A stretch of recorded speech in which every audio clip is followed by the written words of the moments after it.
අපි දැන් දකින්නවා අපි විසින් කළ යුතු හරියක් තියෙනවා, අපිට කරන්න පුළුවන් හරියක් තියෙනවා, කරන්න බැරි හරියක් තියෙනවා. ඔව්. අපේ අත්දැකීම් වලම තියෙනවා මේ දේ මට කරන්න පුළුවන්. මේ දේ කරන්න බෑ.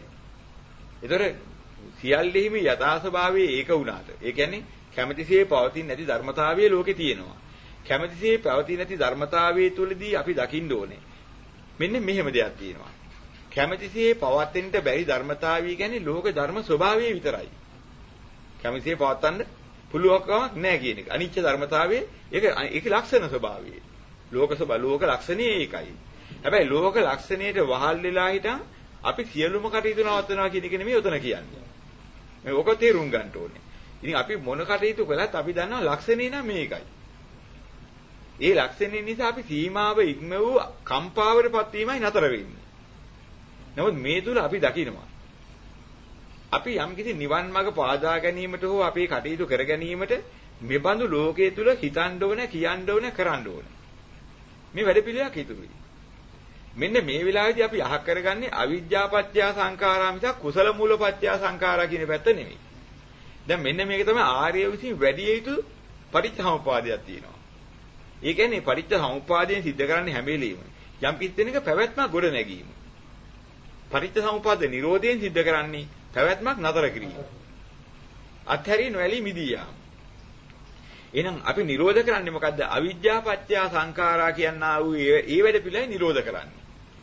අවිජ්ජාපත්‍ය සංඛාරා සංඛාරපත්‍ය විඥානං ආදී වශයෙන් යන්නේ එකයි සසර ගමනට හේතු වෙන දුක් ගෙන දෙන්න හේතු වෙන එක.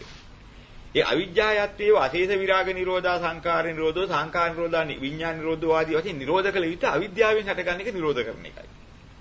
ඒතර ඊට පස්සේ අපි ඒ නිරෝධ කරන පුද්ගලයා ඉදෙන්නපත් වෙන්නේ යමක් වඩා යම් තැනකට ආයුතුයි. මොකද නිරෝධ කිරීම යථාබෝධයේ සිද්ධ වෙන එක. යථාබෝධයේ සිද්ධ කරන්න ආයුෂ වර්ණේ සැපේ බලයේ පටිභාන ඥානය කියන. මෙන්න මේ කාරණා පහ තුල පහ මත ගොඩ නැගිච්ච දෙයක් තුල ඉඳලා ඕනේ. ඒතර ශ්‍රද්ධා, සීල, සුත, ත්‍යාග, ප්‍රඥා කියන මේ කාරණාවන්ගෙන් යුක්ත වෙලා ඕනේ. ඒ තුල තමයි යථාබෝධය ලැබෙන්නේ. අන්නේ ලැබෙන යථාබෝධය තමයි අවිද්‍යාව ප්‍රත්‍යයෙන් හටගන්නා යම් සංඛාරයක් ඇති ඒක නිරෝධ වෙන්නේ. වැටෙනවද කියන්නේ? එහෙනම් අපි ඉස්සෙල්ලා ඔව් අවිද්‍යාව ප්‍රත්‍යයෙන් හටගන්නා යම් සංඛාරයක් ඇද්ද ඒකයි දුකට හේතු වෙන්නේ. දුකට මුල. ඔව් දුකට මුල. අන්නේ දුකට මුල කපා දමන්න ඕනේ අපි ඒකයි කළ යුත්තේ. ඒක කරන්නේ කොතන ඉඳලා කවුද? මෙන්න මෙතෙන්ට උත්තරයක් ඕනේ. එහෙනම් මෙන්න මේකට අවශ්‍ය උත්තරේ මොකද්ද? යම් කිසි කෙනෙක් ශ්‍රද්ධා, සීල, සුත, ත්‍යාග, ප්‍රඥා කියන මෙන්න මේ කාරණා තුනෙන් යුක්ත කෙනෙක් බවටපත් වෙලා ඉන්නවනම් ආයුෂ වර්ණේ සැපේ බලේ නුවණ කියන මේ ටික වඩා ගැනීමට පුළුවන් තැනක ඉන්නවනම් මෙන්න මේ තුල අවශ්‍ය කරන්නා වූ පසුතලයක් තියෙනවා. මෙන්න මේ බඳු පසුතලයක් තුල ඉඳලා තමයි මේ බුද්ධිලා මෙතෙන්ට ගැලපෙන දේ කරගත යුත්තේ. එහෙනම් ඒ ටික අවබෝධ කර ගැනීමට ಜಾති හතරක් තියෙනවා. මෙලෝ ලබන ಜಾති හතරක්. මව් කුසින් ලැබෙන ಜಾති හතරක් නෙමෙයි මෙලොවදී ධර්මයේ තුලින් බිහිවන ධර්ම ජාත. ධර්මයෙන් ජාතවන ධර්මයෙන් උපදින ಜಾති හතරක් තියෙනවා. ඒ තමයි භික්ෂු ජාතිය, භික්ෂුණී ජාතිය, උපාසක ජාතිය, උපාසිකා ජාතිය කියන සිව්වණක් පිරිස කියන්නේ. සිව්වණක් පිරිස මව් කුසෙන් උපදින්නේ. සිව්වණක් පිරිස අධර්මයකින් උපදින්නේ. සිව්වණක් පිරිස ලෝක පහළ වෙන්නේ කුසල මූලපත්‍ය සංඛාරා, සංඛාරපත්‍ය විඥානං, විඥානපත්‍ය නාම රූපං, නාම රූපපත්‍ය සලආයතන, සලආයතනපත්‍ය පස්සෝ, පස්සපත්‍ය වේදනා, වේදනාපත්‍ය පසාදෝ, පසාදපත්‍ය අදිමොක්ඛෝ, අදිමොක්ඛපත්‍ය භව, භවපත්‍ය ජාති කියන මෙන්න මේ ක්‍රමී. අන්න උපදින ಜಾති මොකද්ද? වික්ඛු ಜಾතිය, භික්ෂුණී ಜಾතිය, උපාසක ಜಾතිය, උපාසිකා ಜಾතිය. මෙන්න මේ භික්ෂු, භික්ෂුණී, උපාසක, උපාසිකා කියන මේ ಜಾති හතරම මේ ලෝකෙට අයිති. ඒක නිවන නෙමෙයි. ඔන්න ඔය ಜಾති හතරෙන් එහෙකට අවශ්‍ය දේ පරිහරණය කරන්න ලෝකේ තියෙන ඒවාන් ගොඩනගා ගන්න ඕනේ. ලෝකේ තියෙන ඒවාන් ගොඩනගන්නා ලෝකයේ තුල කුසලයේ කෙනෙක් ගොඩනගා ගන්න ඕනේ. ඒක අලෝභ කුසල මූලං, අදෝසෝ කුසල මූලං, අමෝහ කුසල මූලං. නේ අලෝභ, ආදේශ, අමෝහ කියන මෙන්න මේ ගුණ තුන ඉඳගෙන මෙන්න ගුණ තුල ඉඳගෙන තමයි මෙන්න මේ කියනව නිවන් අවබෝධ කරගන්න අවශ්‍ය කරන ಜಾතිය ගොඩනගන්නේ. ඒක ලෞකික නමුත් ලෝකෝත්තර මාර්ගයට හිත කර ಜಾතිය. අන්නේක කෙලවර දුක් වලින් කෙලවර වෙන්නේ. ඒතර භවපත්‍ය, උපාදාන නැහැ ඒකේ. ප්‍රසාදපත්‍ය අදිමොක්ඛෝ, අදිමොක්ඛපත්‍ය භව, භවපත්‍ය ಜಾති. ಜಾතිපත්‍ය ජරා මරණං ඒව මේතේසං ධම්මානං සමුදය හෝති කියලා කෙලවර වෙනවා. ඒක ඒව මේතස කේවලස දුක්ඛක්ඛන්දස සමුදය හෝදී කියලා වරෙන එකක් නෙමෙයි. නිරෝධ වෙලා. අන්න ඒකයි. ධර්මයේ පහල කරලා දෙනවා. මොන ධර්මයේද? නිර්වාණ ධර්මයේ. අන්න ඒකයි මේ જાතියට පහල කරලා දෙන්නේ. ඒක ජරා මරණයටපත් වෙන්නේ අවඩක් කරලා නෙමෙයි. නිවන් අවබෝධ කරන ධර්ම අවබෝධය ලබා දීලා. එහෙනම් අන්න ඒක ලබා දුන්නාම ඒකෙන් මොකද අපි කරගත්ත ප්‍රයෝජනේ? අවිද්‍යාව යත්තේ වාසේස විරාග නිරෝධ සංඛාර නිරෝධ සංඛාර නිරෝධ විඥාන නිරෝධ කියන මෙන්න මේ මාර්ගයේ වහලා දැම්මා.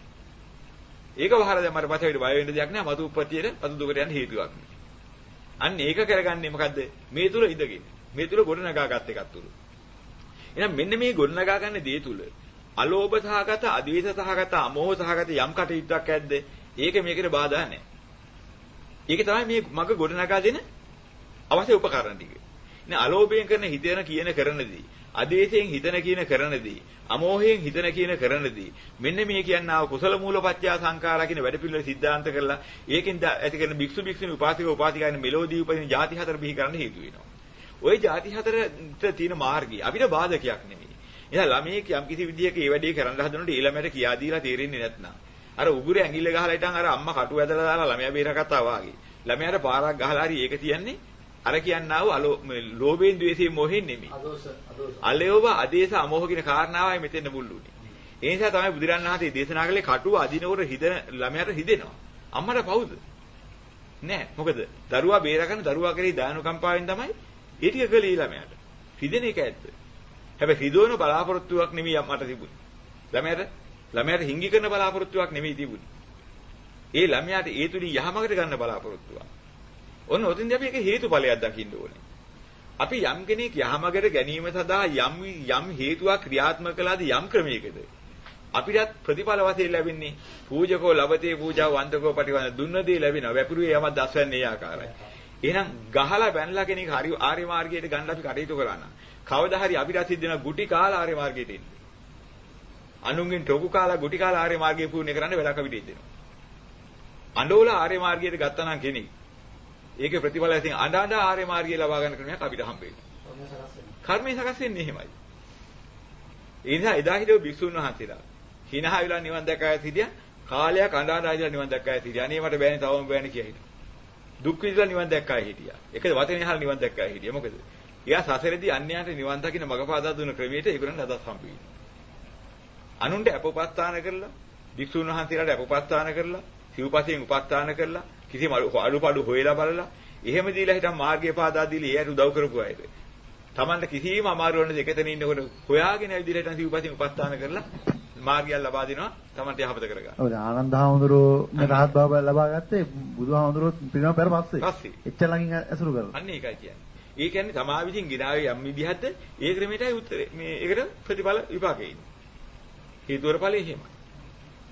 ඉතින් ඒ නිසා අපි අනුන්ට යමක් කරනකොට ඒ જાති එකක් අපිටත් ආවත් කමක් නැන්නා. අපි ඒක කරන එක හොඳයි.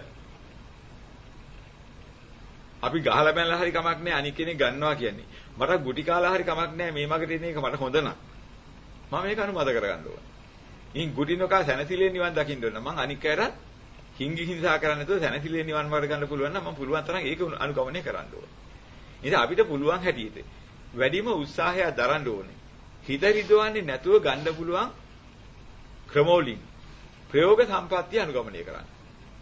අවසර සම්බන්ධද? දැන් අපි ඒ ගත්ත උදාහරණ දෙක ඇතුළෙම තියෙන්නේ දැන් මේ ළමයා බොහොම ආවේගශීලීව ඒ මොහොතකදී අපි ගන්න ඕන තීරණයක් නේ. ඔව්. දැන් රේල් පාරින ළමයාට අපි ධර්ම අවබෝධ කරගන්න දෙන්න වෙලාවක් නැහැ. බොහොම මිෂනේ ඇතිනේ කෝච්චිය ළඟ එනවා. නැත්නම් මේ ළමයා මෙතන අයින් කරන්න වෙනවා. ඔව්. මොන කවුරු කිව්වද දැන් මේ මරණය ඔව් දැන් ඇත්ත වශයෙන්ම මෙතන කිසිම හිංසාවක් නැහැ නේ. අලෝභ ආදේශ අමෝහ කියන ඒවාට අයිති නිසා. එතන කිසි ප්‍රශ්නයක් නැහැ නේ. ඒතර අනේ ඔව් ඒකට ඒක සම්බන්ධයක්වත් නැහැ. ඒතර අපි එතන ලෝභ දේශ මොහින් කරපු එකක් නෙමෙයි ඒක. ඔව් එහෙම තමයි. අපි දැන් අපි සාමනසික වනේ දැන් අපි මෙතනදී අපි පොඩි මේකෙන් ඉවත් කරන්න අපිට දැන් මේ බලයක් යොදන්න වෙනවනේ. ඔව්. බලය යොදද්දී එයාගේ පැත්තෙන් ගත්ත අපි හිංසාවක් නේ අතන මෙතන කරන්නේ. අපි සම්මුති මට්ටමේ හිංසාවක්. සම්මුති මට්ටමේ හිංසාවක් නේ. දැන් මෙයා දැන් මේක අයින් කරන්න අපි යන්න කිව්වට යන්නේ නැහනේ. දෙකක් දීලා හරි තල්ලු කරලා දාන්න ඕනේ හැබැයි. දාන්න ඕනේ. දැන් එතකොට ඒක දැන් සම්මුති මට්ටමේදී ගැටුමක් නේ. ඔව් ඇත්ත වශයෙන්ම මේ ගැටුම මේකට ප්‍රශ්නයක් නෙමෙයි. දැන් මේකෙදි හොඳ වැදගත් දෙයක් තියෙනවා. මේ සාමාන්‍යයෙන් මේක ප්‍රශ්නයක් කරගන්න යන්න දෙයක් නැහැ. බුදුරජාණන් වහන්සේ වැඩ ඉන්න කාලෙදී එක්තරා මෝඩ මිනිසියෙක් හිටියා මෝඩ තර්ක ඉදිරිපත් කරන කෙනෙක්. මේ මෝඩ තර්ක නිසා හාමුදුරු කෙනෙකුට මේ පැත්ත පරාතෙන් යන්න දෙන්නේ නැහැ. පස්සෙන් පන්නලා මේ මෝඩ තර්ක ඉදිරිපත් කළා කෑ ගහනවා. ඒ කියන්නේ ප්‍රශ්නෙට පිළිතුරු දීලා තේරුම් කරන්න පුළුවන් මොලයක් ඇති මිනිහෙකුත් නෙවෙයි. මේ මිනිස්යාගේ මහා කරදරයක් වුණා භික්ෂුන් වහන්සේලාට මේ පැත්තේ යන්න බෑ. මේ මිනිහා ඉන්නවා කියලා දැනගත්තාත් මේ පැත්තේ බින්ද පාතවත් වඩින්නේ නැහැ. මෙන්න මේ අවස්ථාවක් යොදා වුණා. මේක ප්‍රසිද්ධ නම් හොඳ හැරිදැනි හාමුදුරු කෙනෙක් හිටියා ටිකක් කැරපරුසයි. මේ හාමුදුරු යනකොට හොඳට ආව පස්සෙන් ඇදිලා කිව්වා හොඳ කෙනෙක් අද කාලෙකින් අහු වුණා. අල්ලා ගන්නම්කෝ. ඉතින් අර ප්‍රශ්න ටික අහගෙන ගියා. ඒ පාරක මහත්තයෝ ওই ප්‍රශ්න වලට උත්තර දෙන්න පුළුවන්. මහත්තයෝ කියලා අපි කිව්වට ඉතින් මොනවා හරි කියන්න ඇතිනේ. ඉතින් ওই ප්‍රශ්න වලට උත්තර දෙන්න පුළුවන්. හැබැයි මෙතන බෑ.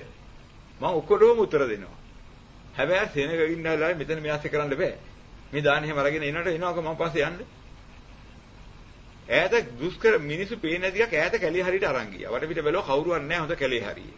අල්ලගත්ත වෙල්ලෙන් හොඳට දැලුවා. තලෙරංග මේ මෝඩ ප්‍රශ්න අහලා මේ තෝ වැඩ කරන්නේ නැති හිස් දේවල් වලින් මේ මිනිස්සුන්ට කරදර කරනවාද? කියලා ගහලා හිනම් හොඳට මම තෝ ඊට පස්සේ ඔහොම වගේ කරනවාද? අනේ නෑ ස්වාමීන් ජීවිතේරවත් ඊට පස්සේ කාගේවත් මම මෙහෙම ප්‍රශ්න කරලා මම මේ තේරුම් ගන්න බැරිව පස්සේ යන්නේ නැහැ කියලා යන්තම් වැදලා අවසර නැත්නම් පැනලා දිව්වා. ඊට පස්සේ මිනිහාගේ කරදරයක් උනේ නෑ. ඊට පස්සේ ඔය කාරණේ බුදුරජාණන් වහන්සේට භික්ෂුන් වහන්සේලාන් ආරංචි වුණා. භික්ෂුන් වහන්සේලාට කිව්වා මේ භික්ෂුව මෙහෙම දෙයක් කළා ගහලා හිටන් ඒ මනුස්සයාට ගහලා හිටන් දැන් මේ මිනිහා කරදර කරන්නේ මේක ගැලපෙනවද? බුදුරජාණන් වහන්සේ නිහඬ වුණා. උත්තරයක් දුන්නේ නැහැ. දෝෂ්ණි බුත වුණා. මොකද හේතුව? ඒ වැඩේ හොඳයි කිව්වෙත් නෑ නරකයි කිව්වෙත් නෑ. නරකක් නැති නිසා නරකයි කිව්වෙත් නෑ. හොඳයි කියන්න කියනනම් අනාගත පිරිස පටන් ගන්නවා දුකට හරහට උටි ගන්න. ඒ නිසා ඒකත් වැරදි නිසා ඒක කිව්වෙත් නෑ. නමුත් ඒක යන්නේ වගේ තැන් තියෙනවා. මේ අවස්ථාව කිව්වත් තියෙනවා. ඔව්. ස්ථානෝචිත ප්‍රඥාව යොදන ඒ මොහොත ගොඩ යනවා. ඒ වගේ මොහොතක් තියෙනවා. ඉතින් ඒ බඳු වන්නා මොහොතකදී ඒකට අවශ්‍ය පිළිතුර ගන්න අවස්ථා තියෙනවා. ඒ සියලු අවස්ථාවල් වෛර හිතකින් ක්‍රෝධ හිතකින් කරනවා කියන එකට වැටෙන්නේ. ඉතින් අන්න ඒකයි. දැන් ඔය හුඟ දෙනෙක්ගේ ප්‍රශ්නයක් තියෙනවා මකුළු දැල් කරන්න එපා බුදුන් කාලන්න හොඳද? බුදුරන් වහන්සේ මකුළු දැල් කරන්න කියා තියෙනවද? මේවයි කතා කියනවා. ඔව්. ඒක හදනකොට ඔව්. තේකක් හදන්න දැන් හදිසි වෙලා මෙහෙට එන්න ආවුනේ තේක හදා ගන්න වෙලාවේ ඔව්. සීනි බෝතලේ කූඹි. ඉතින් කූඹි ටික අහක් කරගන්නත් ඕනේ. හදිස්සියෙන් ගමන යන්නත් ඕනේ. ඉතින් කොහොම හරි අමාරුවෙන් කූඹි ටික අහක් කරගන්න හදිස්සිය කළා. ඉතින් නැත්තම් පවක් කරනවා කියලා අනිවාර්යයෙන්ම දන්නේ නැහැ. අන්න ඒකයි. ඉතින් ඒලා හරි ගැටලු සහගත අවස්ථාවක්. ප්‍රායෝගික මුණ දෙන්න. ඔව් බුදුරජාණන් වහන්සේ දේශනා කළේ පින්පව් වාදයක් නෙමෙයි හේතුඵල වාදයක්. මේක තෝරාගන්න බැරි ඇයි ලොකු මහා ගැටලු වලට මුහුණ දෙන්න වෙනවා. අන්න ඒකයි. සම්මුතියේදී පින්පව් වාදයක් ගත්තා නම් බුදුරජාණන් වහන්සේ මේ පින්පව් වාදයක් කළා කියලා අද එක භික්ෂුන් වහන්සේ නමක් කව ලෝකේ හට ගන්න විදියක් නැහැ. එහෙමයි. ඔව් අම්මා කැමති නැහැ පුතා යවන්න. අනේ පුතේ උඹට මෙච්චර දඟලලා හදාගත්තේ උඹ යවන්න සවිත වෙනති බැරි කාලේ බලන්න නේද අරක මේ කියලා යන්න දෙන්නේ අඬනවා කෑ ගහනවා. දැන් බුදුරජාණන් වහන්සේ වැඩ ඉන්න කාලේ සමහර සිටු කුමාරවරු යන්න හදනකොට නොයෙක් විදිහෙන් වලක්වා ගත්තා. දුන්නේ නැහැ කොහොමද? රෑ දවසේ උපවාසයේ දුනා. මැරෙන්නකම් කන්නේ නැහැ. මැරෙන්නකම් බොන්නේ නැහැ. මම මැරිච්ච ආවේ. අවසර දෙනකම් මම මෙතන හිල්ලෙන්නේ නැහැ කියලා. මෙහෙම හිටියා. මැරෙනවා බලන්න බැරි කමට එහෙනම් ඵලයන් කියලා ඇව් අවස්ථා තියෙනවා. දැන් එන ඔය අවස්ථාවේදී කොච්චර හිත රිදුවලාද කි? දැන් ඒක පව් නැද්ද? පව්. දරුවෙක් බඩේ ඉන්නවා, දරුවෙක් අතේ ඉන්නවා, මිනිහා කියලා මහන එනවා. අවසරම මහන එනවාද? නෑ බුදුරණන් හසේ අර අම්මා තාත්තගෙන් කුඩා දරුවන්ට අම්මා තාත්තගෙන් අවසර ගන්න කියලා මිස භාර්යාවගෙන් අවසර යන්න කියලා කිව්වේ නෑ. එහෙනම් කවදාවත් දෙන්නේ නැහැ මහත්මයා. එහෙනම් කවදාවත් එහෙම අවසරයක් දුන්නේ නැහැ. අද මේ කාලේ නම් ඉතින් ඒක මේ සම්මතයක් වශයෙන් එහෙම විරුද්ධ නම් මහාන කරන්න බෑ කියන කතාවක් තියෙනවා. නමුත් බුදුරජාණන් වහන්සේ භාර්යාවගෙන් අවසර මහාන වෙන්න යන්න කිව්වේ නෑ. යන්න ඕන දැන් හරි පැනලා ඵලයන් කියලා ඉපින්නේ. නෑ එහෙම වුණොත් අපි අන්තයකට යන ගතිය එනවා. දැන් ඔතෙන්දි දකින්න ඕනේ මෙහෙම දෙයක්. ඇත්ත වශයෙන්ම මේ භාර්යාවයි දරුවයි අත්හැරලා ගියා නම් අනාථ කළා නම් මහ පව්. මොකද පව් නැත්තේ. හැබැයි ඒ පව් බලලා ඉවරලා ඒකේ ඉඳ ගියා නම් අර වටිනා අවස්ථාව අපත යනවා. අනන්ත සංසාරේ ආපු මේ අනන්ත දුක් ගමන කෙලවර කරගන්න තියෙන මහා වටිනා අවස්ථාව ඉක්ම යනවා. අර සුළු පාපේ බලබලා ඉඳ ගියෝ. මෙන්න මේ නිසා. ඒ කියන්නේ සුළු පාපික අවස්ථාවට කොයි වෙලාවකවත් තැනක් දෙන්න දු හේතුඵලවාදී බලන්න කිව්වා. යම් කිසි හේතුවක් ක්‍රියාත්මක කරනකොට ඒකේ ඵලයේ කොච්චර වැදගත්ද? අන්න ඵලයේ වැදගත් මට්ටම අනුව හේතුව නිගමනය කරන්න ඕනේ. මේ හේතුව කළේනවද නොකරනවද කියලා නිගමනය කරන්නේ ඒ ඵලයේ තියෙන වටිනාකමේ මට්ටම බලලා. මෙන්න මේක තමයි හේතුඵලවාදී.